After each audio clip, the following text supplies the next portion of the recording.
Hey, good afternoon. How is everybody? Awesome. I'm David Hume with the Ministry of Citizen Services. Introduce one of our favorite sessions here at Connect, which is the EpicFails session.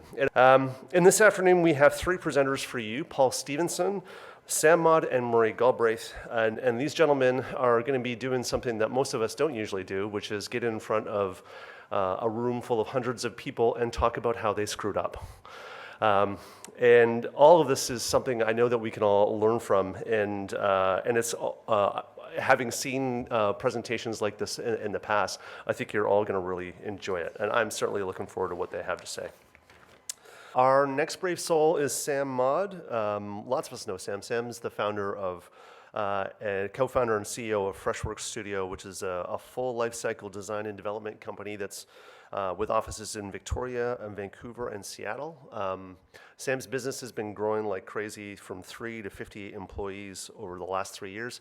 And he's just received the Entrepreneurial Award at the RBC Top 25 Canadian Immigrant Awards. So please welcome Sam to the stage.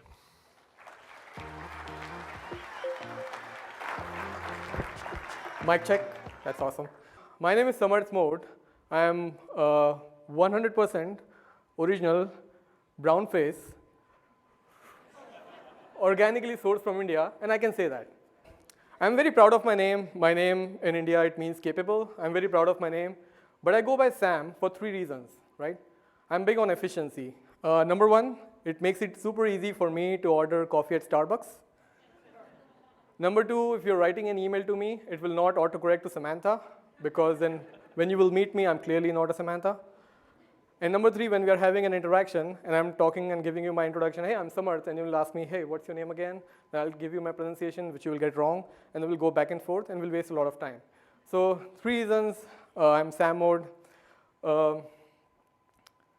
I wanted to start by this slide, as David mentioned. We've had a lot of success in the last few years, which has been awesome. Just 2 months ago, we got the Company of the Year Growth Success Award at Technology and Impact Awards in Vancouver. It was very exciting to be on the stage. That's my other business partner. We're both from India.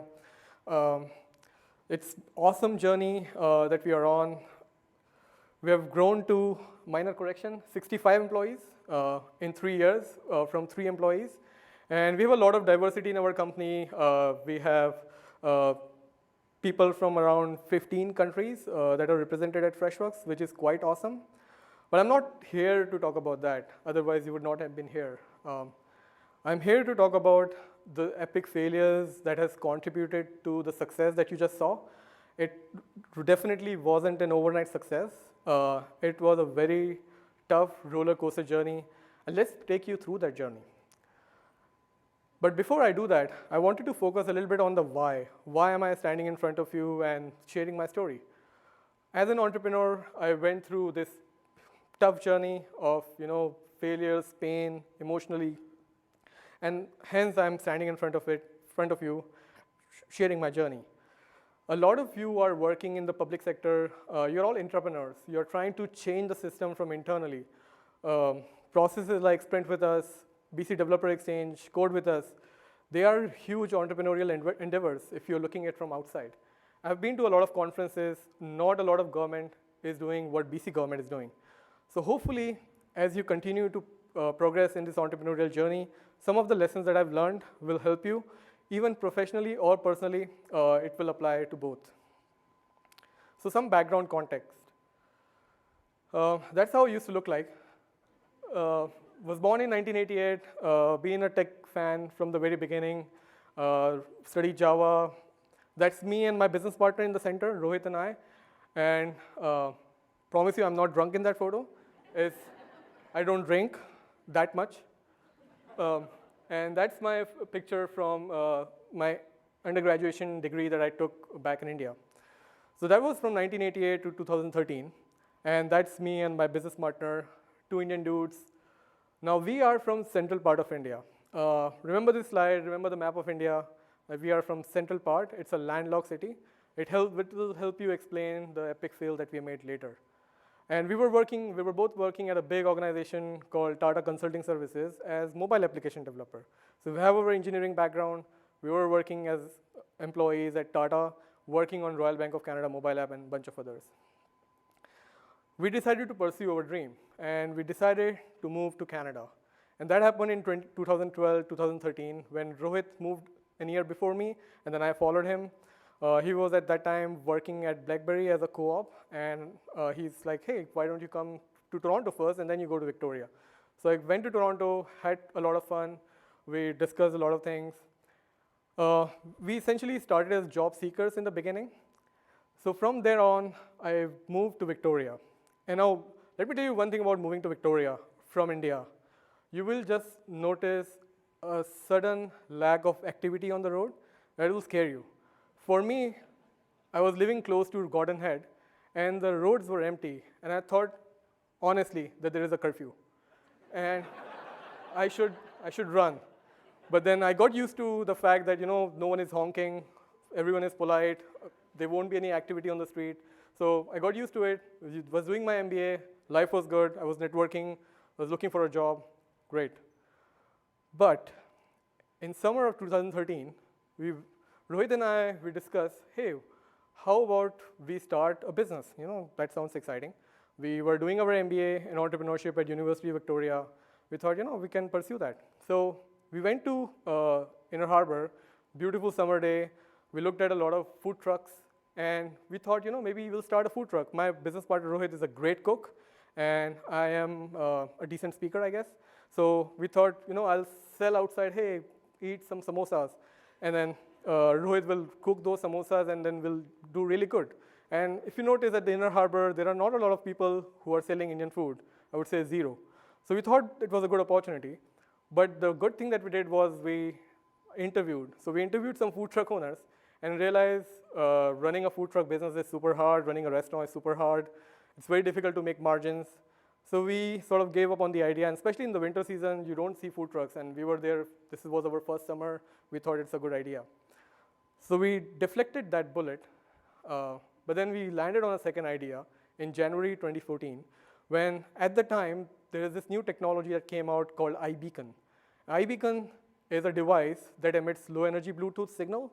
So if I were to put an iBeacon here, it has a range of 70 meters. So if you bring a smartphone app nearby, it will give contextual information. And at the time, the technology was very popular. People thought it will change the way people will interact with their surroundings. And we got carried away by that.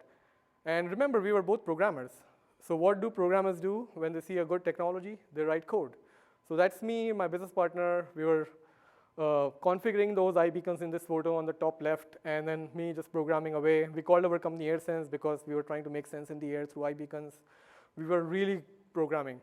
And we were trying to find a use case for this technology. So we went to Vancouver Aquarium, where you can put an iBeacon in front of an aquarium and then get contextual information. We actually put it on a totem pole to see if people will interact with it. We put it in art galleries to see if people will download the app for the art gallery. But really, it wasn't clicking. We didn't know that people would download it. So we drank some beer, we write some more code. Wherever we could find free Wi-Fi, we would do that. And we went everywhere. We went to a shop, put an iBeacon. We went to houses. We went to Butchart Gardens. We went to Royal BC Museum. We went to even Parliament. We would even find people and put iBeacons on them so that maybe they will interact with each other that way. Wasn't a good idea. So there was literally nothing that was clicking for us. And at the same time, I was doing a lot of part-time gigs because I didn't want to get a full-time job so that I can keep working on my startup. University of Victoria, that's my mom in the middle. I was somehow able to finish my MBA on time in budget that's my convocation degree, and that's my MBA colleagues. So at the same time, there's other whole obligations of full-time MBA course that's in parallel going on. And if you were ever living on a student budget, you will really associate with this picture. We were eating $5 footlong sandwiches so that we can survive because that's the only money we can afford on eating, so that we can save some money to run and thrive as a company. But finally, we thought we got a breakthrough with this iBeacon technology. Remember the Inner Harbor area that we were visiting, in that inner harbor, we also saw boats. And we saw that sign which says boarding with yacht broker only.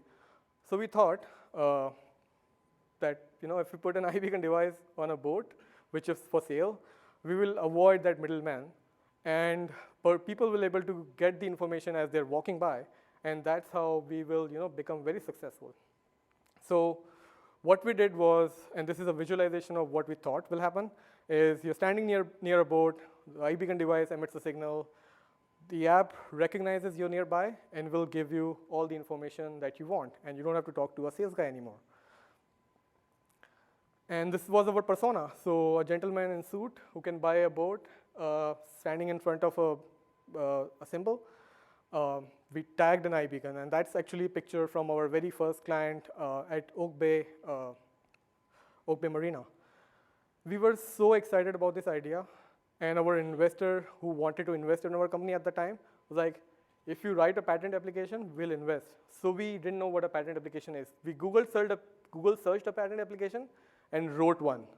We have never written an application before. We have not even seen a patent application before. We wrote a patent application, but we forgot one key thing. We came from central part of India. It was a landlocked town. There was no water. There were definitely no boats around. And we come to Victoria surrounded by water, beautiful weather, and we're trying to sell boats in a market which we clearly did not understand. Rohit and I have never seen a boat before, have never been on a boat before. That idea was never going to work.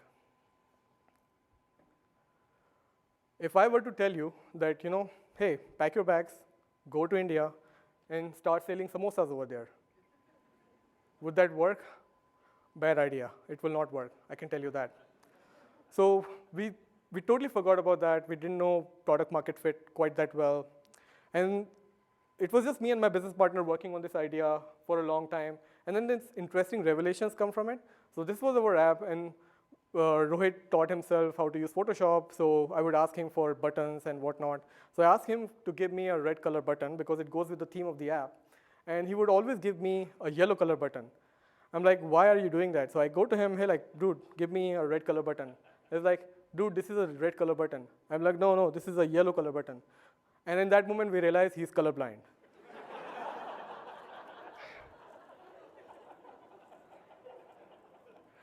Remember the Microsoft presentation this morning about colorblind detection? It wasn't there at the time. That's how we figured it out. So we were eating $5 Subway sandwiches so we can save money, so we can sponsor a lunch at BC Yacht Broker Association, so we could get some customers. We were marketing it like crazy. We were participating in all the pitch competitions that are existing in Victoria. We were all over the map. And then we thought the big day will come. We launched the app. We looked at the app download counter. We kept looking for days, for months, and we got 10 downloads. And that's it. We've been working on this app for like good 4 or 5 months, saving so much money for that and putting so much energy, and we got to 10 downloads. And the worst part was, 2 of those downloads were from us. Because we were doing the testing, right? We wanted to create the best app ever. And in order to do that, we were both testing the app. So when we actually looked at the data, it was just 8 downloads.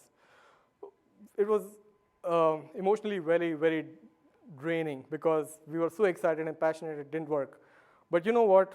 We have read in a lot of motivational books. We have read this saying, fall 7 times, stand up 8, will not give up, right? So we came up with a third idea, and this involves public sector. We thought we will modernize restaurant inspections. So we were back to programming. We found a new idea. I'm doing coding. Rohit is doing coding.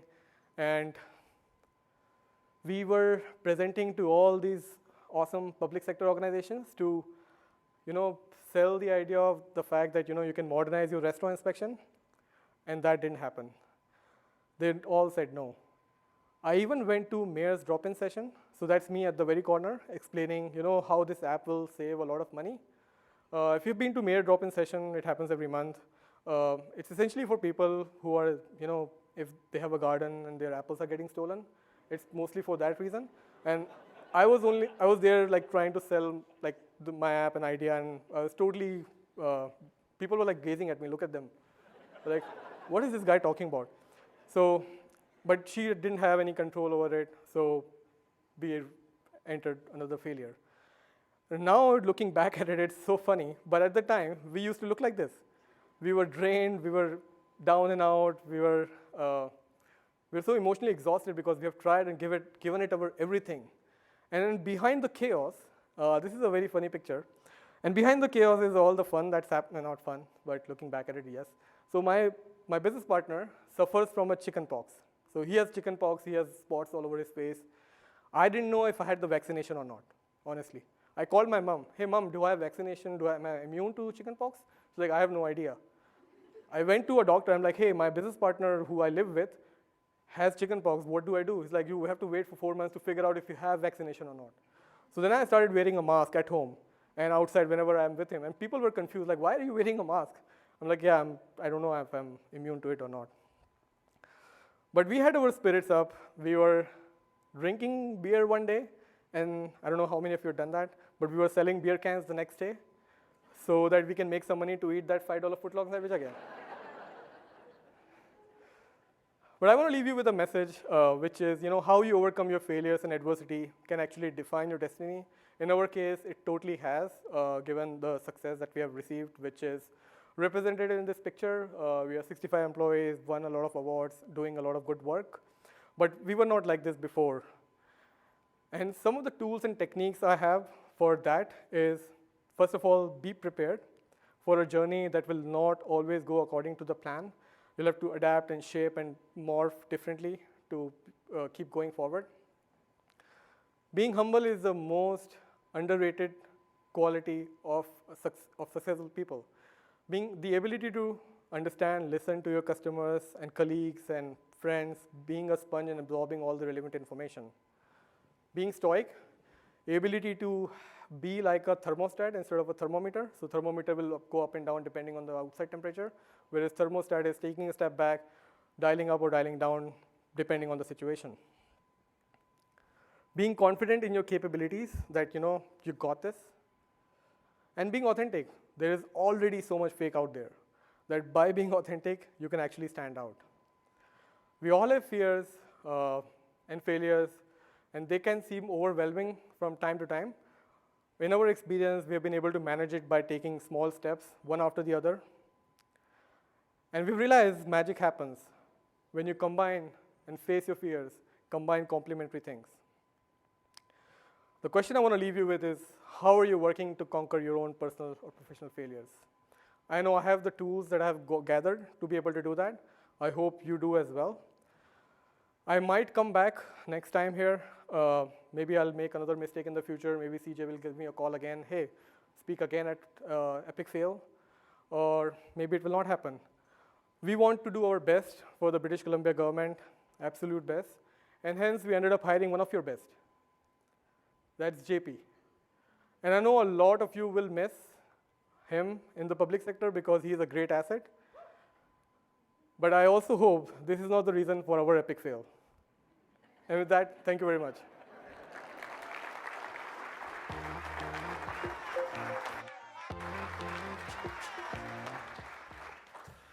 Thanks, Sam. And yes, we love you, JP. If you've got a question for our panel here. Yeah, it's just sticking in the back of my mind. What would your lesson to others be in regards to dealing with out-of-country buyers? That's a really good question. So I think the big mistake, the big takeaway from mine is, always involve a lawyer, a law firm. That was clearly a massive and stupid oversight. Don't presume that the rules in one country are the same as the rules in your own country, even if it's a pretty civilized country. Just don't assume anything. And I think greed makes you blind. Marie, Sam, anything to add there? No, I did not have any out-of-country buyers. So. Yeah. Sorry. Go ahead. No, I've done work out of country or been dealing with different businesses overseas quite a bit. You know, there's lots of avenues for people through the government, through the province, through the feds. So on the federal side, it's Trade Commission, right? So you can work with, their job is to promote BC business in foreign countries. And I've used them effectively where, on the federal side, where they'll set up an appointment with a buyer, right? So it sounds more impressive when it's the Canadian consulate wants to talk to Mr. Smith rather than Joe from X company. The province also has offices, and I'm trying to, sorry, old man moment, just, I can tell you the percentage of the company I own, but the province has the same types of offices both in the US, in the UK, and countries in the EU. I've got a lot of their contact. You know, if you're asking specifically for yourself, I can. And I think these days you can also get insurance against contracts from the Trade Commission. BDC, right? There's BDC, and there's a lot of private enterprise right now. Like, so if it's the UK, you can go through UK Works right now, and there's tons of incubators, accelerators. So there's lots of channels to go through, depending on what you want to do, area, so on and so forth. Thanks, you guys. Other questions? Got one right here.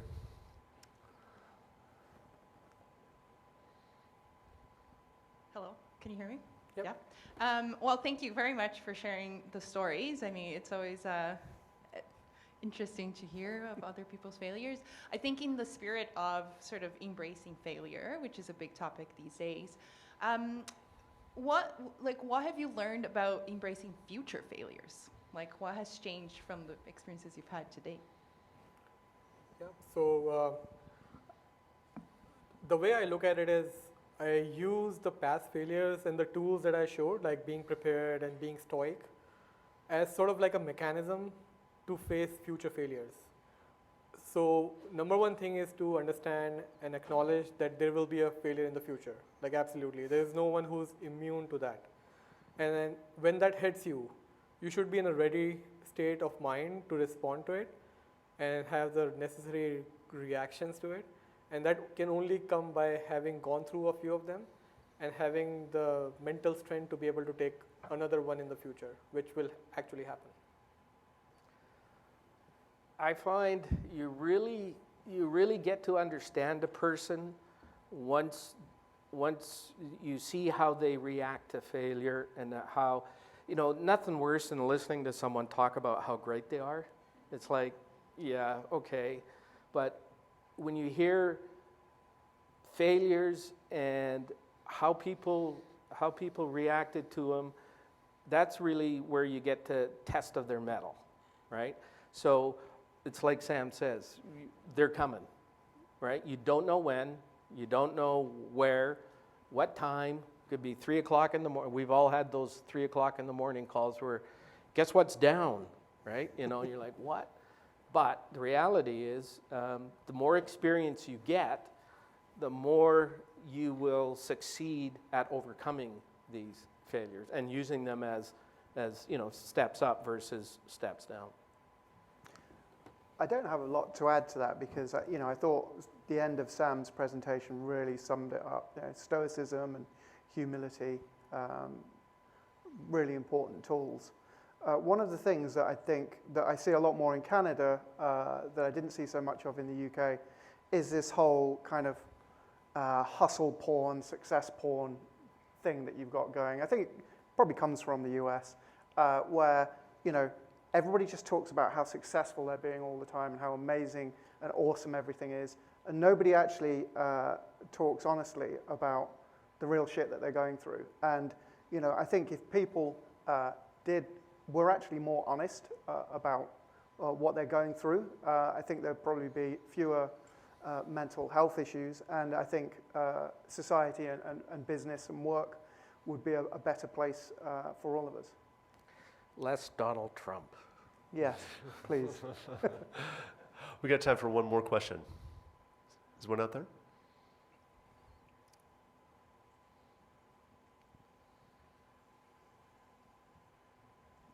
Hi, thank you. Great presentations. Quick question for you, because you talked a bit about the future. I know that I had a work failure, I don't know, about 5 years ago, and as a result of coming through that, it made me kind of fearless in terms of I've already done it. And so I just wondered, sort of, does that make you more open to taking risks and more fearless because you've been there and made it through? Great question. Yeah, Yeah, good question. So it then comes down to your ability to take hit and what is that level. So if you have taken 5 or 6 hits or failures, you would know how much it impacted you mentally and physically. And then next time you know that, if it's say at a level of 4 out of 5, I will be able to take it. But if it's 5 out of 5, I will go mad and crazy. So then you will dial up or down your risk appetite accordingly, depending on how much you can take. That's my take on it. Yeah, it really, to expand on it, really comes down to, in my opinion, is if you see it coming and you know what the results are going to be, and it's like you say, if it's going to be a 5 out of 5 and you don't want to deal with it, step aside, right? But with succeeding through failures also creates a lot of confidence.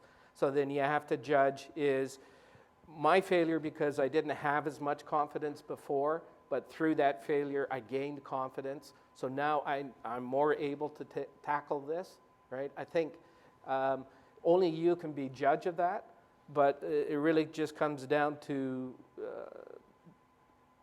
gaining success through that experience and understanding where that failure is coming from. And yeah, and I think you're right. It totally makes you fearless, which is also fearful, because like how much fearless you can get. yeah, So you have to also have the right checks and balances. And then for me personally, my value system really helps me get through failures. Like being humble, ability to say, yes, I made a mistake, and hey, this is how I'm dealing with it, makes me deal with it very well.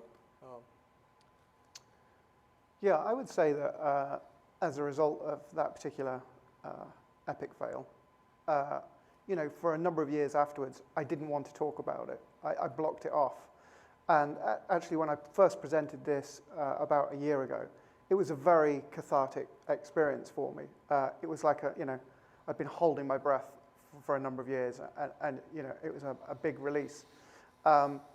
So there's definitely hurt when you fail, but it's part of a learning process. It's about getting up, and it's about putting things in proportion. And one of the things I often think now is, well, it's only money. No one got killed. Nobody got hurt. And I think, it's just something that you have to learn from.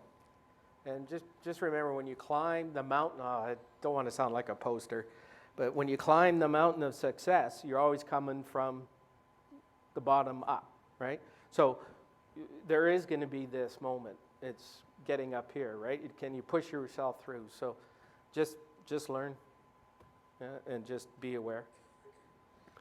Really fantastic insights, you guys. Could we thank the panel? Yeah. Well done, guys. Thanks very much, you guys.